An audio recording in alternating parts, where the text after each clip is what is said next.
खुश आमदीद। आज हम तालीम के अंदर एक बहुत ही दिलचस्प सफ़र पर निकल रहे हैं।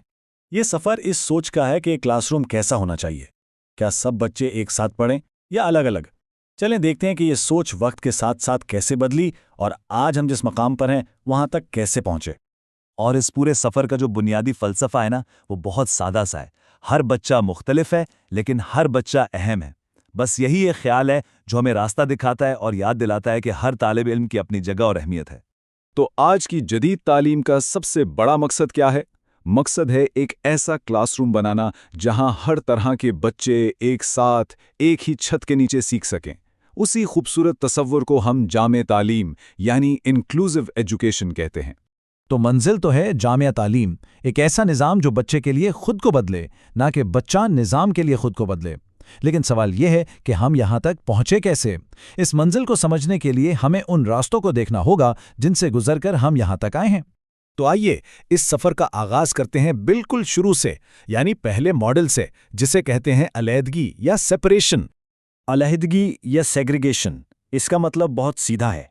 इसका मतलब है कि जो बच्चे माजूर हैं उन्हें दूसरे बच्चों से बिल्कुल अलग माहौल में पढ़ाया जाए, जैसे कि ख़ास स्कूलों में। यानी बुनियादी सोच ही अलग करने की थी।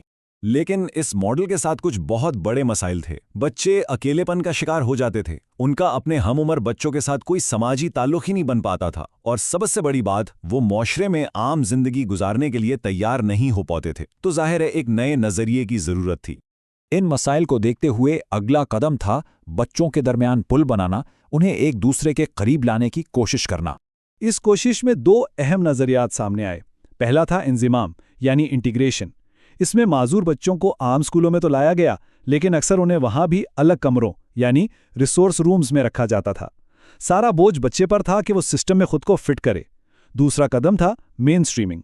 यहाँ बच्चों को उनकी काबिलियत की बुनियाद पर कुछ मज़ामीन के लिए रेगुलर क्लास में भेजा जाता था। तो फ़र्क समझें, इंज़िमाम में बच्चा स्कूल में है मगर अलग, जबकि मेन स्ट्रीमिंग में वो कुछ वक्त के लिए ही सही मेन क्लास का हिस्सा बनता है। और इन तमाम मराहिल से गुजरने के बाद अब हम पहुँचते हैं अपनी असल मंजिल पर, जो आज का जदीद मेयार भी है, यानी हकीकी शमूलियत या ट्रू इंक्लूजन। चलें इस पूरे सफ़र को 4 तस्वीरों में जल्दी से देखते हैं। सबसे पहले थी अलहदगी, यानी 2 बिल्कुल अलग इमारतें जहां बच्चों का आपस में कोई ताल्लुक ही नहीं था। फिर आया इंज़माम का दौर। बच्चे एक ही इमारत में तो आ गए, लेकिन फिर भी एक छोटे से अलग कमरे में ही रहे। जिस्मानी तौर पर तो करीब थे, लेकिन तालीमी और समाजी तौर पर अब भी दूर थे। इसके बाद मेन स्ट्रीमिंग ने थोड़ी और बेहतरी की। बच्चे कुछ वक्त के लिए अपने अलग कमरे और मेन क्लासरूम के बीच आते जाते थे, जैसा कि ये तीर दिखा रहे हैं। ये एक कदम आगे तो था, लेकिन अब भी मुकम्मल शमूलियत नहीं थी। और आखिरकार हम अपनी मंजिल पर पहुंच गए, इंक्लूजन। एक ही खुला क्लासरूम जहां हर तरह के बच्चे एक साथ मिलकर सीख रहे हैं। कोई तफरीक नहीं, कोई अलहदगी नहीं। यही असल मकसद है। अच्छा, अब तक जो कुछ हमने देखा, आइए इसे इस टेबल में खुलासे के तौर पर देखते हैं। देखें हम कैसे अलहदगी के स्पेशल स्कूल से निकलकर इंज़माम के रेगुलर स्कूल में आए और फिर मेन स्ट्रीमिंग में कुछ वक्त के लिए रेगुलर क्लास तक पहुंचे। और ये भी गौर करें कि पहले तवज्जो माजूरी पर थी, फिर एडजस्टमेंट पर आई और फिर काबिलियत पर। यह टेबल एक नज़र में पूरा सफ़र दिखा रहा है। तो फिर जामिया तालीम या इंक्लूसिव एजुकेशन है क्या? इसका साफ मतलब है तमाम बच्चे एक ही क्लास में एक साथ सीखते हैं। और सबसे बड़ा और बुनियादी फ़र्क यह है कि यहाँ स्कूल हर बच्चे की ज़रूरत के मुताबिक खुद को बदलता है, बच्चा स्कूल के लिए नहीं बदलता। अच्छा, ये सारी थियरी तो हमने समझ ली, लेकिन असल सवाल ये है कि इसे हकीकत कैसे बनाया जाए। और यहाँ पर एक उस्ताद का किरदार सबसे अहम हो जाता है।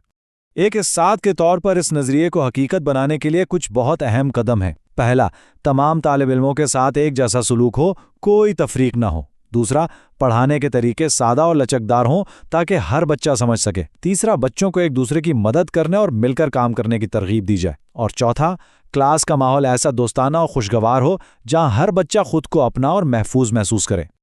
तो ये सारी गुफ्तगू हमें एक बहुत अहम सवाल पर लाकर छोड़ती है, ख़ास तौर पर उन लोगों के लिए जो मुस्तकबिल में उस्ताद बनने वाले हैं। ये कैसे यकीनी बनाया जाएगा कि क्लास का हर एक तालिब इल्म ये महसूस करे कि वो उस क्लास का एक अहम और ज़रूरी हिस्सा है।